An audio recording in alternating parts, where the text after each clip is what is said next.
Format যখন টি-20, West Indies তখন ভয়ঙ্কর। দলে উপস্থিত একের পর এক দানবীয় ম্যাচ উইনার, তার উপরে নিজেদের দেশে বিশ্বকাপ। টুর্নামেন্ট শুরুর আগেই West Indies hot favourite.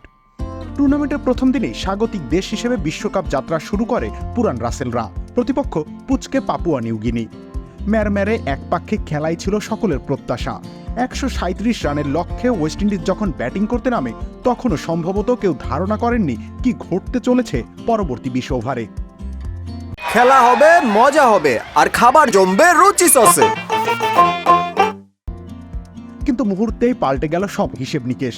Roston Chase যখন উইকেটে আসেন, তখন ওয়েস্ট ইন্ডিজ 2 উইকেট হারালেও 8.1 ওভারে তুলে ফেলেছে 61 রান।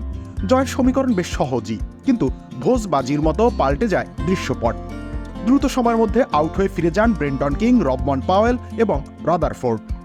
শেষ 4 ওভারে জয়ের জন্য দরকার 40 রান। সঙ্গী শেষ স্বীকৃত ব্যাটার আন্দ্রে রাসেল। প্রতিপক্ষ হঠাৎ ভয়ানক হয়ে ওঠা পুচকে পিএনজি। হিরো হয়ে ওঠার মঞ্চ প্রস্তুত। রস্টন চেজ হিরো হয়ে উঠলেন। 18তম ওভারে ভালার বোলিংয়ের বিপক্ষে 2-4 এবং 1 ছক্কায় সমীকরণ সহজ করলেন। 19তম ওভারে মোরেয়ার টানা 2 বলে 2-4 হাঁকিয়ে দলের জয় নিশ্চিত করলেন। একই সাথে হেটমায়ারের পরিবর্তে তাকে একাদশের সুযোগ দেওয়ার যৌক্তিকতাও যেন প্রমাণ করলেন।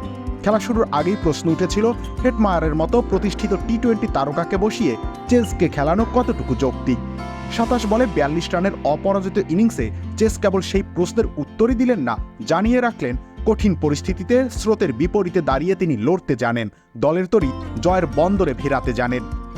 ম্যাচ শেষের ম্যান অব দ্য ম্যাচ পুরস্কার যেন সেই যুক্তির পক্ষেই কথা বলে।